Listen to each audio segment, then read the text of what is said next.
आप आते काफी दिन उनको दर्शन किए हो जाते हैं। तो बहुत अच्छी बात है सत्संगियों को जितने दर्शन करने का, सत्संग सुनने का, आश्रम जाने का अवसर मिलता है, बड़े भाग की बात है। और इस युग में तो बहुत ही बड़ी बात है, क्योंकि अब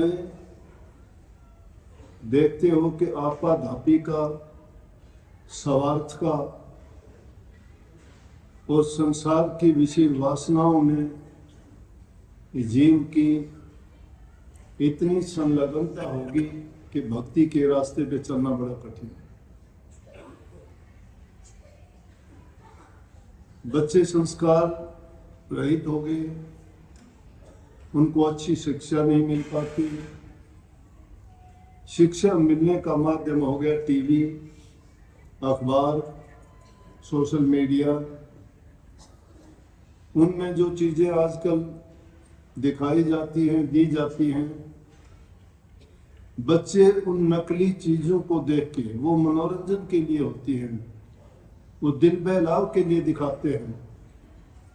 उनको करने वालों को उनका जो व्यवसाय है, रोजी रोटी है उनकी, वो तो जितना जिस ढंग से भी लोगों को जो चीज अच्छी लगती है वही पेश करेंगे। उनको ज्यादा से ज्यादा कमाई से मतलब है, उनको ये मतलब नहीं है कि इससे बच्चों के चरित्र पर क्या प्रभाव पड़ता। समाज की हालात किस प्रकार से बदल दी उन्होंने, क्योंकि जो चीजें हम चाहते हैं उससे भी बुरी चीज वो दिखाने का प्रयास करते हैं। नकली चीज को देख के हम असली जीवन में उतारते हैं, लेकिन असलियत जहां मिलती है उस चीज को अपनाना बड़ा कठिन है। कठिन क्यों है? उसके लिए इंसान को मेहनत करनी पड़ती है, इंद्रियों का दमन करना पड़ता है, उसके लिए संयम रखना पड़ता है, धैर्य रखना पड़ता है, साधना करनी पड़ती है। मेहनत किए बिना अगर कोई चीज प्राप्त होती है तो उसको वो आनंद नहीं मिल पाता जो मेहनत करके उसमें आनंद आता है। भक्ति ऐसी चीज है कि इसमें किसी को तो दुख नहीं देना, जो कमाते हो किसी का उसमें हिस्सा नहीं है, कोई बंटवारा नहीं कर सकता। दुनियादारी की चीजें हैं, अगर आपने उनका संग्रह कर लिया या जितने भी आपने उनको किसी तरह से अर्जित किया है, उसको बांटने वाले आपके भाई बंधु, आपकी संतान, आपके नातेदार, बहुत लोग उसमें खड़े हो जाएंगे। वो नहीं, अगर आपके पास कुछ दिखाई देगा तो जो आदमी मेहनत करके नहीं खाना चाहते उनकी दृष्टि भी आप पर ही आ जाएगी। वो आपसे छीनने का प्रयास करेंगे, चोरी करने का प्रयास करेंगे, या 420 हेरा फेरी से आपसे लेके फिर देने के लिए मुकर जाएंगे। लेकिन भक्ति नाम की कमाई जो करते हो उसमें किसी का हिस्सा नहीं हो, हमारे काम आती है। ये सोचने का हमें वक्त नहीं मिलता कि हमारे लिए कौन सी चीज है। संत महात्मा यही चीज पुकार पुकार के कहते हैं, और इस युग में तो संतों ने इतने अच्छे तरीके से, अच्छे ढंग से बताया, तरीके भी बड़े नायक बता दिए कि घर गृहस्थी के, अपने रोजी रोटी के सभी काम करो, कोई किसी काम को छोड़ने की जरूरत नहीं है, कहीं भागने की जरूरत नहीं है। वो जमाना था कि तप करने के लिए जंगलों में, वनों में चले जाते थे। उस समय में लोग कठोर तपस्या करते थे, शरीर को दुख देते थे, भूख प्यास को बर्दाश्त करते थे, और तब तप करके भी आते थे, फिर भी उनको वो मंजिल, वो दशा प्राप्त नहीं होती थी जिसके लिए ललायित होते हैं। लेकिन इस युग में संतों ने कितना सुलभ कर दिया कि घर में रहते हुए सभी काम करते हुए भक्ति कर सकते हो। लेकिन कुछ नियम है जिनका पालन करना बहुत जरूरी है। नशे विषय विकारों का त्याग करना चाहिए, चोरी छल कपट बेईमानी से बचना चाहिए, और भक्ति के 4 नायक तरीके हैं जो मैं आपको बहुत आसान तरीके से बताता हूँ। पहली है सेवा भक्ति, उसके साथ जुड़ी है प्रेमा भक्ति, और उसके बाद में है नाम भक्ति, चौथी है गुरु भक्ति जो प्रथम भी है आखिर भी है। सेवा भक्ति क्यों बताई कि जो इंसान सेवा करता है उसके मन में सारी चीजें ये आ जाती है। धैर्य होता है, लगन होती है, विरह होती है, तड़प होती है। और जो सेवा नहीं करता ना, वो इंसान कुछ भी काम नहीं कर सकता। और ये हमारे जो आध्यात्मिकता में सेवा है, ये कैसी सेवा है कि इस सेवा के बदले हम कुछ चाहते नहीं। वो सेवा ही प्रेम में बदल जाती है। प्रेम के बिना सेवा नहीं कर सकते। और जहां प्रेम होता है वहां इंसान किसी चीज की भी परवाह नहीं करता। माँ का प्रेम छोटे बच्चे से होता है, वो मिट्टी में भी सना हुआ होता है, गंदगी पेशाब भी कर देता है, लेकिन उसकी माँ कभी उससे नफरत नहीं करती, उस बुराई की ओर देखती नहीं है। क्यों नहीं देखती? कि प्रेम है उसका। इसी प्रकार से जो सेवा करता है वो गंदी मंदी सेवा जो हमें संतों के माध्यम से सिखाई और बताई, और जो महान गुरु हुए जिन्होंने गुरुओं की सेवा करके हमें वो संदेश दिया। अपने मत में हजूर महाराज जी की सबसे पहले गिनती उनकी है। पंजाब में 10 गुरुओं में अगर देखोगे तो सेवा का ही काम सबसे मुख्य पहले बताया। और वो सेवा में न जाति देखते, न धर्म देखते, न धनवान देखते, न उसको गरीब अमीर देखते, न छोटा बड़ा देखते। जाति का सवाल नहीं है वहाँ। बड़े से बड़े उच्च पदों पर रहने वालों की भी अगर सेवा में ड्यूटी लगाई कि पखाना साफ करेगा तो पखाना साफ करेगा। जूते उठाने की सेवा देते हैं तो जूते ही उठाते हैं। हमें तो वो बात बहुत देर से आएगी। अगर वो बात हमें आ जाए तो क्या करना है? संगत हमारी बदल रही है, बहुत काफी सुधार है, लेकिन उन जैसी सेवा अगर आ जाए तो मैं कहता हूं कि भक्ति उसी में आ गई। जो सेवा करता है, प्रेम करता है। मैंने इनको अलग अलग तरीकों से कह दिया। ये पहली सेवा भक्ति है। घर में हो तो माँ बाप की सेवा करो। जो माँ बाप की सेवा करता है, सास ससुर की सेवा करता है, वो बाहर अगर देखेगा तो जरूरतमंद की, गरीब की, भूखे की, अपाहिज की, कोई किसी मुश्किल में होगा, उसकी सेवा करते हुए करने में वो कोई हिचकिचाहट नहीं करेगा। सेवा करते करते उसके दिल में दया आ जाती है। दया धर्म का मूल है। संतों ने कही दया धर्म का मूल है, पाप मूल अभिमान, तुलसी दया ना छोड़िए जब लग घट में प्राप्त। दया ही धर्म का मूल है। धर्म है क्या? जिसके दिल में दया नहीं है वो क्या प्रेम करेगा, क्या सेवा करेगा, क्या भक्ति करेगा? गुरु भक्ति का तो बहुत ऊंचा दर्जा है। इसलिए पहली यही है कि सेवा करनी घर से सीखो। यहां भी हम देखते हैं अपने भंडारे लगते हैं बड़े बड़े, लाखों की तादाद में संगत आती है। ये माता बहन आके चूल्हे के सामने, जून का महीना होता है, अग्नि जगती है, उसमें आदमी 2 मिनट नहीं खड़ा हो सकता और ये उसमें बैठ के खाना बनाती है। इनके लिए मजबूरी है क्या? उसके बदले में कुछ लेती हैं क्या? और परवाह नहीं इनको, परवाह नहीं। उतनी गर्मी में भी बड़े प्यार से हंसते हुए, शब्द गाती हुई, एक ही भावना है दिल में।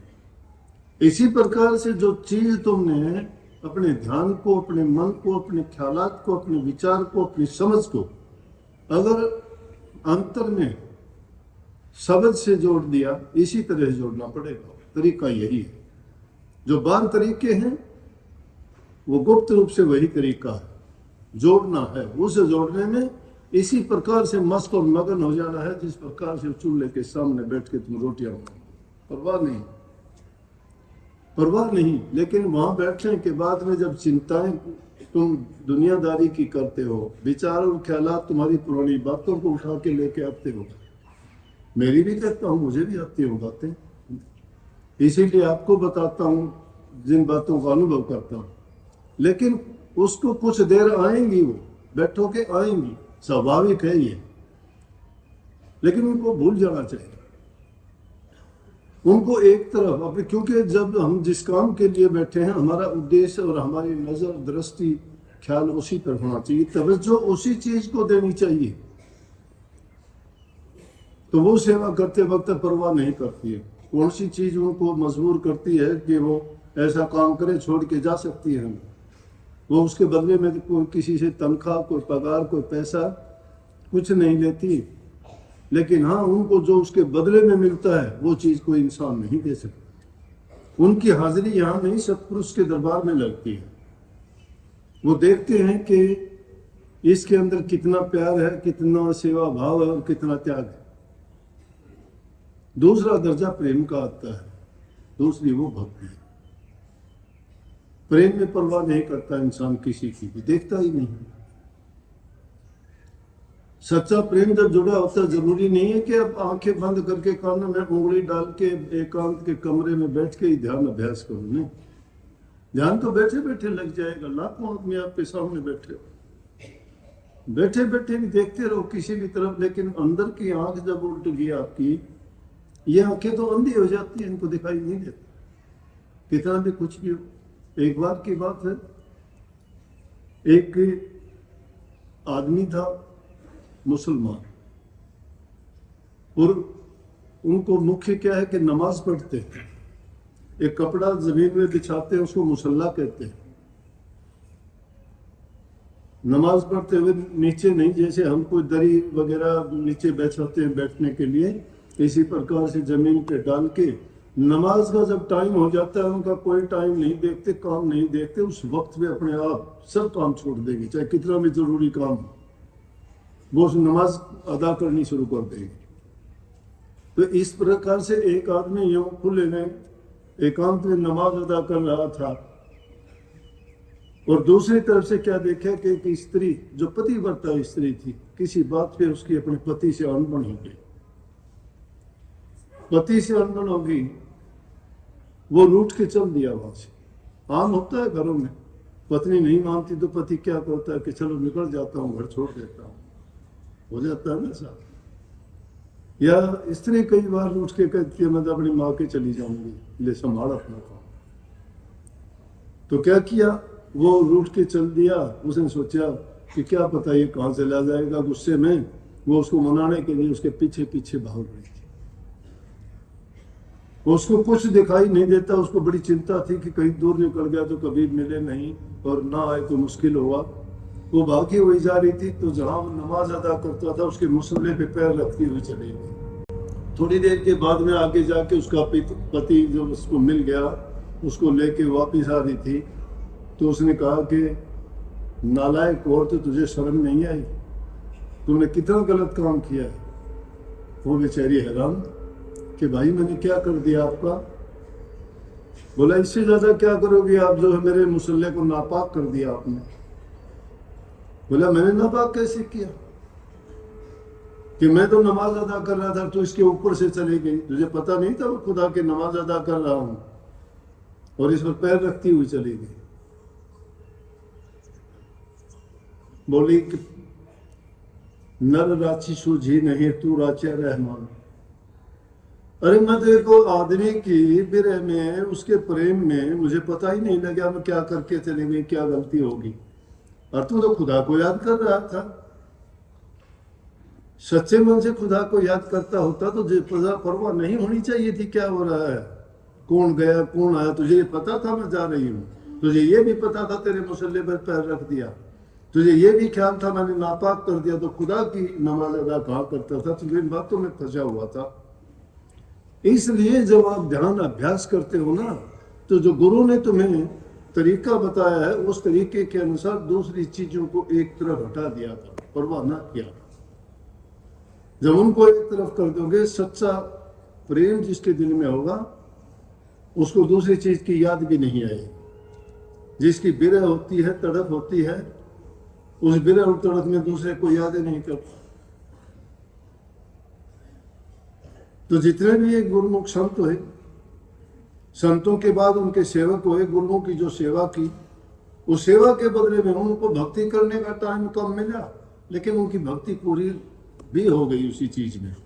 सेवा करते करते उन्होंने दुनियादारी की चीजों के लिए उनको ना कभी मन में तड़प उठी, ना कहीं उनके पीछे भागे। उनको एक गुरु दिखाई दिया। गुरु में क्या चीज वो ढूंढते थे, जिस चीज की तलाश में आए थे, वो चीज गुरु के बिना दूसरी दुकान पे कहीं नहीं मिलती। आप अपने कल्याण, उद्धार और जीवन सुधार के लिए जो आते ही किसी दुकान पे नहीं मिलेगा ये सामान, ये गुरु की हाट पर मिलता है। इसलिए वाणी आती है अनेक, हम समझते नहीं, चल सतगुरु की हाट सौदा महंगा रे। इतना सस्ता भी नहीं है, बहुत महंगा सौदा है। लेकिन किसको? प्रेमी के ठाठ हो जाते हैं उसमें। हिरस हवस का काम नहीं, देखा देखी का नहीं है। इसी में किसी को ये नहीं देखना वो क्या करता है, मैं क्या करता। हम तो अपनी परवाह कम करते हैं, दूसरों की परवाह ज्यादा करते हैं। वो क्या पहनता है, वो क्या खाता है, कैसे मकान में रहता है, किससे बोलता है। अरे हमारा उससे क्या मतलब, तुझे पढ़ाई क्या पड़ी, अपनी आप नमेट, अपनी समस्या क्या कम है। अपने फर्ज और धर्म को अदा नहीं करते। हम माँ बाप हैं तो अपनी संतान को अच्छी शिक्षा दें, उनको जीने का तरीका सिखाएं, अच्छे उनको संस्कार दें। बुराइयों से बचाओ आज की युवा पीढ़ी। कभी ये सुनते थे कि उड़ता पंजाब, मुझे तो लगता है अब हरियाणा भी उड़ता हो गया है, ये भी उड़ने लग गया है। बता देते हैं आप जैसे लोग कि ऐसी ऐसी जगह में देखते हैं कि वहां इंजेक्शनों के ढेर लगे मिलते हैं। इंजेक्शन कौन सा क्या नशा हो गया। छोटे छोटे बच्चे, अब उनके पास पैसे कहां से आएंगे, माँ बाप तो देंगे नहीं, वो क्या करेंगे, चोरी करेंगे। तो सारी की सारी बुराइयां वो एक चीज के कारण आ गई। उन्हें नशा उन्होंने सीख लिया, चोरी उन्होंने सीख ली, झूठ उन्होंने सीख ली, और जो काम करना था वो सारा का सारा छोड़ दिया। इसलिए जरूरत है हमें कि अपने धर्म का निर्वाह करें, अपने धर्म को निभाएं, अपनी संतान पर निगरानी रखें, लड़का हो या लड़की हो। आजादी है, उनको अच्छा खिलाओ, अच्छा पिलाओ, उसमें कमी ना आने दो। पढ़ाओ, लेकिन उनके दिल में ये बात भी भरो कि हम जो कुछ करते हैं आपकी भलाई के लिए, अच्छाई के लिए करते हैं। बच्चा ये डिसाइड नहीं कर पाता है कि मेरे आगे जाके क्या होगा, परवाह नहीं करता। दुख की बात है, नादानी करते हैं बच्चे। ऐसी ऐसी घटनाएं हो जाती हैं कि आदमी को बड़ी परेशानी होती है। घर परिवार वाले आदमी, हमारा मोह भी जुड़ा हुआ है, उनसे प्यार भी है, और उसे प्यार और मोह के कारण हमें तकलीफ भी बहुत होती है। लेकिन उसमें हमारी ज्यादा जिम्मेवारी है। हम जब लापरवाही करते हैं तो बच्चे भटकेंगे। कोई दूसरा अगर आपको सुधारने के लिए बच्चे की कहता है तो आप बच्चे को सुधारने की बजाय झगड़ा उल्टा उसी से करते हो कि तुम तो बदनाम करते हो हमारे बच्चों। नहीं, उसको चाहे कुछ भी कहो, लेकिन उसी टाइम से को अगर कोई शिकायत करता है तो अपने बच्चे पर निगरानी रखो। उसका सच्चा ज्ञान नहीं है, उसको ये नहीं पता है मैं करता हूं ये सही है या गलत है। वो फैसला हमने करना है, क्योंकि हमारा अनुभव है क्या करने से उसको फायदा होगा, क्या करने से उसको नुकसान होगा। भक्ति के मार्ग पर तो तब चलोगे जब तुम्हारे मन में शांति होगी, घरों में प्रेम होगा। जब संतान हमारी बिगड़ती, घरों में तो में झगड़े होते हैं, स्त्री पुरुष का होता है, बच्चों का माँ बाप के साथ होता है, तो फिर कहां से? जहां सुमति वहां सुख नाना, जहां कुमति वहां दुख विदाना। जहां सुमति है, अच्छे विचार ख्यालात है, घरों में प्यार प्रेम है, वो सभी प्रकार के सुख। और जहां कुमति है, जहां इस तरह की बातें हैं, अज्ञान है, बुरे विचार हैं, भटके हुए हैं, वहां शांति नहीं है। जहां शांति नहीं, ना भक्ति कर सकते, ना काम कर सकते, ना मन सुखी रह सकता, तो सब कुछ बिगड़ जाता है। घरों में प्यार प्रेम है, शांति है, बड़े बूढ़े की इज्जत कदर करते हो, उनकी सेवा करते हो, वो तुम्हें खुश होकर जो आशीर्वाद देते हैं वो आशीर्वाद फलीभूत होता है। कहीं जाने की जरूरत नहीं है। माँ बाप से बढ़ के कोई देवता नहीं है।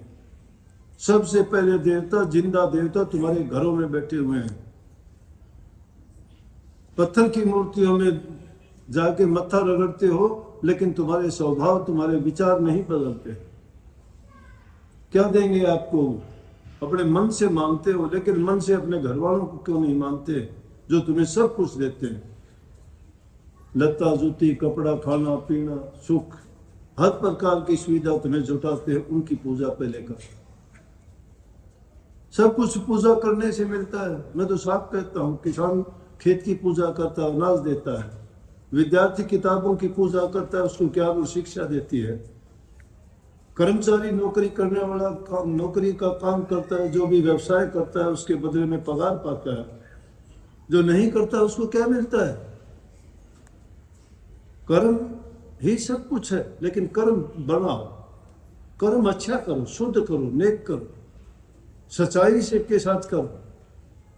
अगर कर्म करते भी हो, वो भी तुमने बुरा कर लिया, बुरा करने में भी उतना समय लगेगा, उतनी मेहनत करनी पड़ेगी, उसके लिए उतना ही आपको अपना मन लगाना पड़ेगा, लेकिन परिणाम बुरा होगा। और उसी वक्त में उतना ही टाइम देके अगर अच्छा काम करते हो तो उसके बदले में तुम्हें प्यार मिलेगा, शांति मिलेगी, तुम्हारा मन भी पवित्र होगा, तुम्हारे अच्छा करने की नीयत होगी, और आगे के लिए एक प्रथा रिवाज भी पड़ेगी कि तुम अच्छा करने वाले बन जाओगे। और जो इंसान किसी का अच्छा करता है, उसके बदले में लौट के उसके पास अच्छा ही आता है। अगर तुम्हारा कोई बुरा करता है, मेरे कहने से तुम एक बात जिंदगी में आजमा के देख लो, तुम्हारा बुरा करता है, परवाह ना कर। अगर तुम्हें कमी है, कमी को निकालो, अपने अंदर कमी ना होने दो। लेकिन अगर तुम्हारा अकारण कोई बुरा करता है, उसको सोचने दो, उसको करने दो, पूरी आजादी दे दो। तुम देखोगे कुछ दिन के बाद में उसका बर्बादी का खेल अपने आप हो जाएगा। क्यों? बर्बादी हमने नहीं की, ना परमात्मा ने की। उसने जो कर्म किया, उस कर्म का परिणाम वैसा बन गया। उसका कर्म अच्छा नहीं था। अच्छा कर्म करोगे, उसका परिणाम बुरा कभी नहीं हो सकता, और बुरा करोगे तो उसका परिणाम अच्छा कभी नहीं हो। इसलिए अच्छा करो, नेक करो, नेकी के रास्ते पर चलो। जिंदगी बहुत छोटी है। जीने के लिए इंसान प्रयत्न करता है, कितने प्रयत्न करता है। बीमार होते हो दवाई लेते हैं। जीवन चलाने के लिए हम रोज अनाज, दूध, पानी शरीर को देते हैं, खाते हैं। कोई तकलीफ होती है तो उसके लिए पट्टी बांधते हैं, कोई घाव हो जाता है तो उसको मरहम वगैरह लगा के ठीक करते हैं। जीने के लिए करते हैं सारे काम। मरने के लिए क्यों प्रयास करते हो? ये जहर खा के मरना कोई जरूरी थोड़ा है। वो तो एक दिन अपने आप हो जाएगा, और उसका भरोसा भी नहीं है कितने दिन का, कितने दिन के लिए बुरा करोगे। इंसान का आने से पहले तो पता होता है। जब स्त्री गर्भवती होती है, पता लगता है 9 महीने में बच्चा होगा, इसको लड़का होगा या लड़की होगी, होगा जरूर होगा, पता लग गया हमें। लेकिन मरने वाले का पता है क्या कोई कब मरेगा? कोई चलते चलते सड़क पे, कोई बैठे बैठे कहता है कि जवाब ही नहीं आया, कोई खाते खाते रह जाता है, कुछ बता भी नहीं पाता, उसको कोई समय नहीं, कोई पता नहीं, तो फिर भी इंसान चेतता नहीं है। यही एक भूल है, यही बुद्धि काल में माया ने हर रखी है। और संत यही पर्दा हटाते हैं। जब ये भेद और मर्म समझ में आ जाता है ना इंसान को, वो अपना काम कर जाता है, वो अपना काम कर जाता है। ढोल बजा के कहते हैं नाम ले लो, नाम ले लो, नाम ले लो। क्या है नाम? है नाम वाले कर्म नहीं करते। नाम क्या है? अनेकों नाम ग्रंथ भरे पड़े, जाके देखोगे ऐसे ऐसे ग्रंथ है, एक अक्षर का भी हमें भेद नहीं है। क्या काम आए वो? जो ज्ञान हमारे कर्म में होना चाहिए, कर्म शुद्ध होने चाहिए, वो पवित्र कर्म करो, सारा ज्ञान अपने आप आ जाएगा। इसलिए गुरु भक्ति, गुरु का ज्ञान, गुरु का उपदेश, गुरु की शिक्षा को समझना और अपनाना है। जो गुरु की बात को मान लेता है उसका जीवन सफल हो जाता है, उसकी सारी भक्ति पूरी होती है। चारों भक्ति इसी में आ जाती है। रात दिन खूब कहता हूं, समझाता हूं, लेकिन अब थोड़ा लगता है कि बहुत सी चीजों को तो अपनाते हो, फिर भी अभी बहुत कुछ है, हमें और सुधार की जरूरत है। कोशिश करोगे कोई भी मुश्किल नहीं है, कोशिश करोगे सब कुछ हो सकता है। किसी चीज को जितना फंसोगे फंसते चले जाओगे। अपने उलझे यार, अपने सुलझे। हमने अपने आप को उलझा रखा है तो उलझे पड़े रहेंगे। सुलझाने का प्रयत्न करोगे सुलझ जाओगे बहुत आसानी से। ये गुरु का ज्ञान है, इस ज्ञान को समझ लो। दूसरा कहता है परवाह ना करो, कहते को कह जान दे, और गुरु की सीख तू ले। दुष्ट जन और स्वान को बहुल जवाब ना दे। कहने वाले को कहने दीजिए। गांधी जी कहते थे देश से लेते हमसे वक्त देश से। कहने वाले वही कहेंगे जो उनके पास कहने के लिए है, उनको कहने दीजिए। और बेचारे कहेंगे भी क्या, उनके पास यही है। जो जिस कर्म के लिए पैदा हुआ वो कर्म करेगा। इसलिए अगर चलते हुए तुम्हें कुत्ता भौंकता है तो उसको अगर तुम कोई छड़ी लेके उसको धमकाओगे ना, दूना भौंकेगा। दुष्ट आदमी का भी ऐसा ही है, उसको भी बोलोगे ना दूना चेंचे करेगा। इसलिए कबीर साहब कहते हैं उनको कहने दीजिए, कोई परवाह नहीं उनको। हस्ती चढ़िए ज्ञान के और सहज गलीचा डाल, स्वान रूप संसार है भौखंडे जगमार। ज्ञान रूपी हाथी पर जब सवार होके चलते हो, उस पर गलीचा डाल के आराम से बैठे जाओ। ये दुनिया रूपी कुत्ता जो तुम्हारे आलोचक हैं, तुम्हारे बुरा बोलने वाले हैं, उनको भौंकने दीजिए। वो भौंक सकते हैं, तुम्हारे तक पहुंच नहीं सकते। इसलिए अच्छा करो जीवन में, किसी का बुरा, तुम्हारा बुरा करने वाले का भी बुरा ना करो। देखो बस, देखोगे अपने आप वो परिणाम पालेगा। ये प्रेम का मार्ग है भक्ति। सबसे प्रेम करो।